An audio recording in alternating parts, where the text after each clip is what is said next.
Hello CP2 class and Dr. Abrahams. This is my type as it relates to me. I am a type 1 or 4 learner. I scored very close, although I scored a little bit of preference on the type 4. So I'm going to look at how both of them relate to me. Aspects of type 1 that relate to me, and type 1 is the learning and discussing type. I found that, like type 1s, I enjoyed discussion in the classroom and find that it does a great deal to enhance my own learning and the learning of those around me. I also think that discussion and argument are two great ways to develop understanding and facility with a particular subject in my case. I have a great respect for divergent ideas and encourage everyone to share their opinions as well. I believe that for me personally, having that discussion and having those different opinions really gives me an opportunity to understand the material very well in dialogue and either refuting or supporting whatever other people in the class are saying, and that really helps me to solidify my understanding of that subject. Aspects of type 4 that relate to me, and type 4 is the original thinking and trial and error problem solving type. I really learn and accomplish many things through trial and error problem solving, especially sort of more physical type things like using computers. A lot of the things that I do, I sort of go and I see what looks like it should make sense, and then I do it, and if that doesn't work, I look for something else. And that way I then learn how to do it later, and I do this with a lot of different things. I also pride myself on the ability to look at things in a new and original way, and learning things by looking at them in a different light with a little bit of originality really helps me to become really comfortable with what I'm learning and really understand what I'm talking about. I also enjoy teachers who present information in exciting and engaging ways and involve and energize their students in the classroom.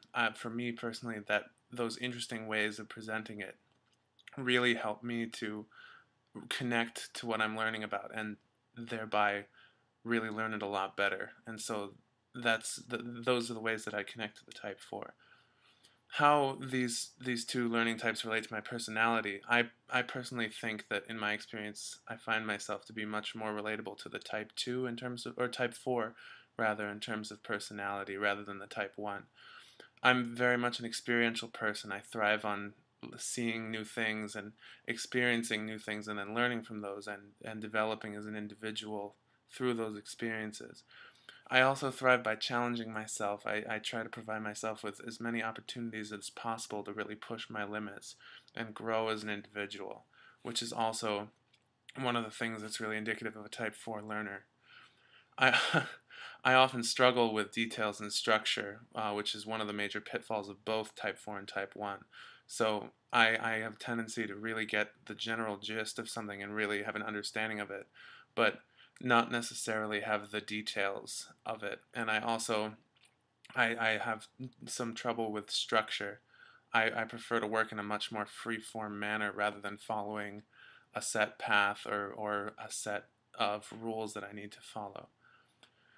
Now, looking at the learning type measure in terms of for teachers, I believe that it's very helpful in the classroom because it allows teachers to understand two very vital things.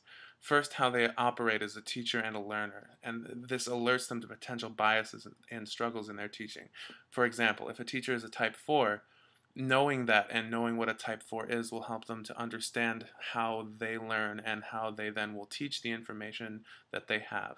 And instead of just teaching that way and thinking that's the best way to learn, they understand that that's one particular way to learn and something that they prefer, but not something that will necessarily benefit their students. And that goes on to the second important thing, which is they can understand how their students operate as learners. And that allows them to understand how to adjust their teaching to help as many students as possible learn the information that they get. For example, if a student is struggling with one particular area, if a teacher knows their learning type and knows what's indicative of their learning type, they can really take what the way the students learn best and use that to their advantage and really help them to understand the material that they're dealing with, rather than sort of trying to pigeonhole the information by using their type into a child who doesn't necessarily learn that way. So by understanding their students' learning types, teachers can even better tailor their classroom to create the best learning environment possible for their students.